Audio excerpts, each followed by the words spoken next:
Hey everybody, welcome back to class. Thank you very much for jumping in today. And right now our lesson for tonight is going to be understanding the difference between static energy and kinetic energy. And to help us out, we have Mr. Wechter. He's one of our Seraphim instructors. Now, the static and kinetic, other schools and other systems, they might refer to as like snapping power or whipping power and pushing power, right? So static would be considered to the whip or the snap, and then kinetic is kind of the pushing or knockdown power. But for us in our explanation, how we define that is static energy, because when we punch or when we kick, we want that energy to like resonate. We want it to be static. We want to go right here and stay there, stationary, static, right in, right? But then if someone's using kinetic energy is when it flows. So if Mr. Schuyler punches me or if he kicks at me, he wants to have a lot of pushing power, which is going to cause me to be able to move my body. Whereas static will be coming in and just snapping and causing that pain to stay right here, not enough to push him away, but enough to keep him here, disorient him so I can do a good follow-up. And then maybe one of those finishing moves, maybe he throws a jab and a cross, right? Static, I'm here, and then he just drives a solid round kick in, which gives me a lot of pushback and actually moves me. So that's a very simple breakdown of static and kinetic. And of course, if you have any questions or comments, make sure you hit those below. And don't forget to give Louis a big thumbs up on that one. Skylar, can you grab one of those pads, whichever one? Okay, so here, this one, to kind of give you a little bit more understanding and definition of that kinetic energy, we're going to use the body shield because I want Mr. Wechter to hit me with a little bit of power, okay?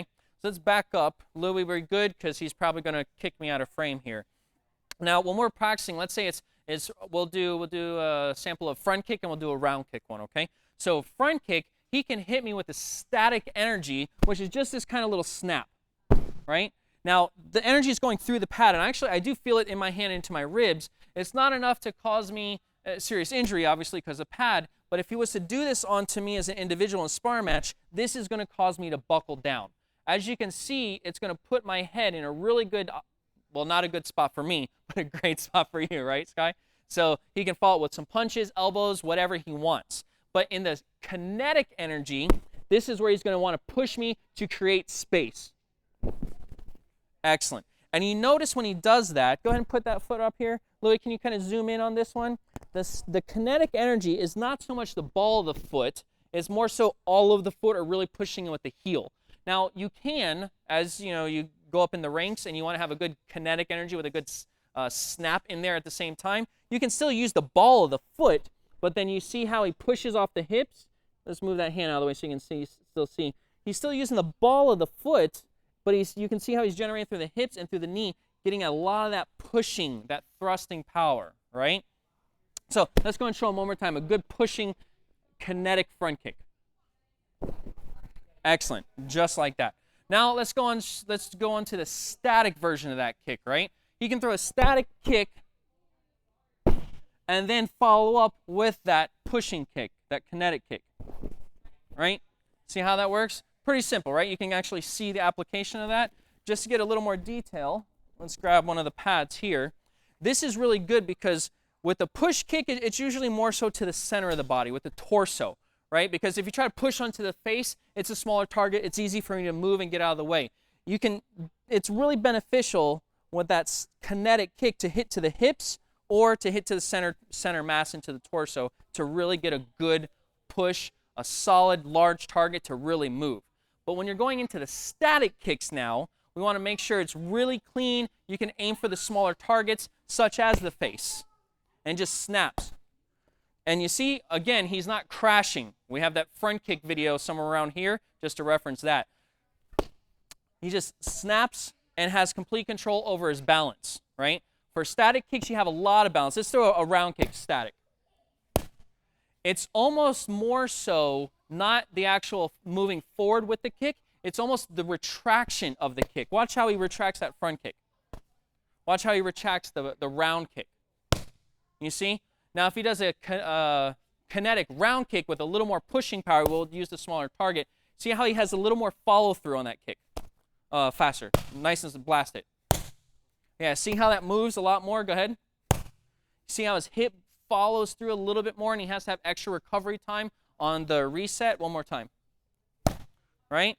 Now when he does a static kick, he's not wanting to move me so much. He wants to keep me stationary, static, in a static position to have the opportunity for follow-up attacks, right? So watch the difference in his movement. You see? You can still hear the power is strong, but it stays. It's more, I guess, a dense sound. What would that be, Louis? A deeper, right, stationary sound? It's not such an echoing sound. Go ahead one more time, static.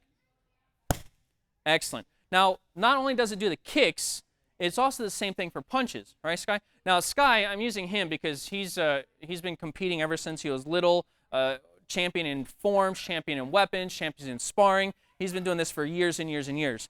So he definitely understands the benefit of how in a sparring match, sometimes you need to create space, and sometimes you just need to keep them right here because you have the chance for follow-up, maybe because you realize you're faster than they are, or they're a little heavier in the movement, or they lose balance, and you want to take advantage of that. So that's how you can really define your ability and maximize your ability in sparring, going from static energy to kinetic energy. So now let's just go and show this on a punch.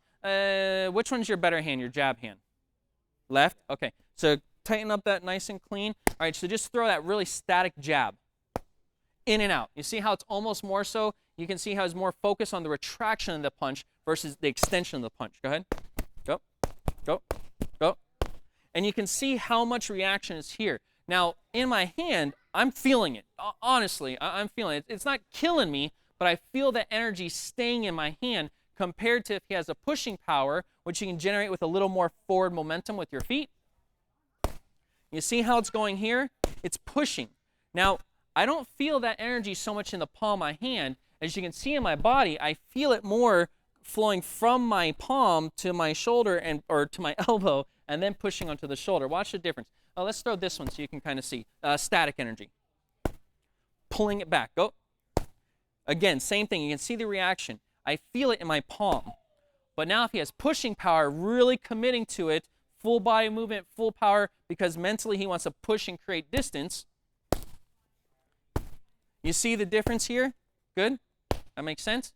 Okay, so again, any questions, please hit those comments up. Give a thumbs up for Louis. Give a thumbs up for Sky. Thank you very much. Appreciate it. All right, so enjoy, train hard. But remember, static energy, stationary. Kinetic energy, moving away. Create space. All right, take care. See you later.